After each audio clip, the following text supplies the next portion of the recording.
Michel Hanard, président de la commission futsal au district Oise Football, bonjour. Tu peux nous dire en quelques mots ce qu'est le futsal? Le futsal, c'est un sport qui tente à se développer dans l'Oise, puisque actuellement on a une dizaine d'équipes qui pratiquent, sans compter ce qui se passe au niveau régional, puisque on a également un championnat et qui se déroule bien sûr sur une saison entière.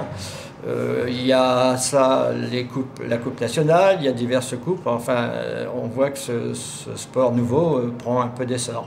Il y a combien de clubs adhérents dans l'Oise?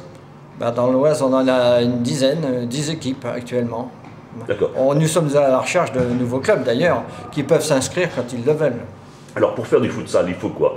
Il faut des joueurs, c'est les mêmes joueurs qui jouent en foot en herbe? Ils peuvent également jouer en foot en herbe et au futsal. Ça veut dire qu'on peut être licencié aussi bien en foot en herbe qu'en futsal? Exactement. Et pas forcément dans le même club?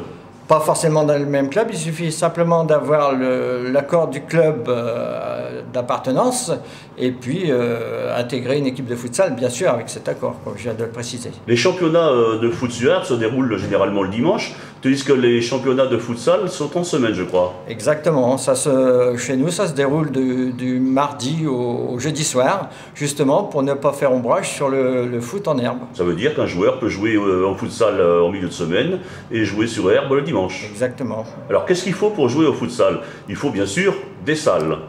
C'est le principal élément et on sait que dans l'Oise, c'est pas très facile d'obtenir des salles et des créneaux notamment. Parce qu'on a quand même difficulté à convaincre les... Voilà, justement. Parce que vous souffrez peut-être d'un mal de réputation qui dit que le futsal, c'est un sport dangereux, un sport qui casse les carreaux. Est-ce que c'est vrai ça, monsieur? Absolument faux. C'est absolument faux, ça je le certifie.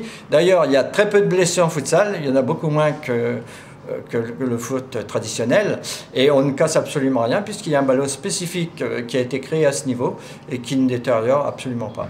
Ah voilà, alors donc le message est passé de ce côté-là. Et puis, pour jouer au futsal, est-ce qu'il faut un âge minimum? Ah oui, au niveau de la jeunesse, 17 ans, mais après, il n'y a pas de limite. Un senior, troisième âge, pratiquement, peut jouer au futsal. D'accord, d'accord. Alors sinon, il y a uniquement les règles qui changent, puisque le terrain, c'est pas le même terrain, donc il y a quelques règles qui changent. Sinon, l'esprit, c'est toujours l'esprit football. C'est l'esprit football. Les règles, effectivement, sont différentes, mais attractives à la fois, parce que il est considéré des éléments qu'on n'a pas en foot en herbe et qui donnent justement cet attrait au jeu. D'accord, alors je pense que pour développer le futsal, le district Oise de football met en place quelques actions en ce moment.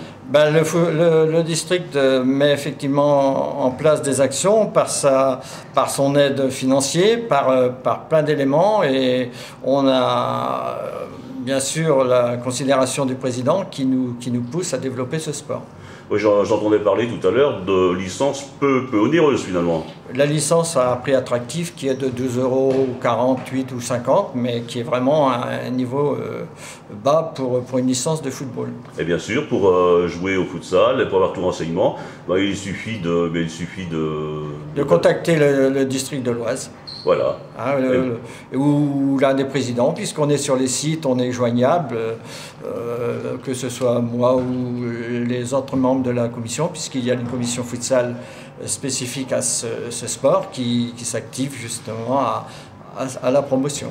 Alors Michel, je te remercie et puis je souhaite bonne chance pour la fin de saison. Et puis, merci. Merci également.